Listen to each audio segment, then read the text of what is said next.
ng Sabado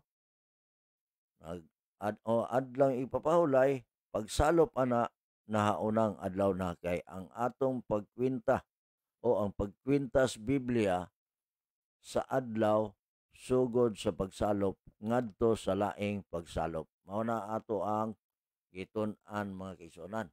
Now, dinhi mong nakita tulo ka mga babae, si Maria Magdalena, si Maria nga inahan ni Santiago ug si Salome nagdala sila og mga pahumot mga kaisonan. Og nga sa sayo kayo sa unang adlaw sa semana miadto sila sa lubnganan sa pagsubang sa adlaw.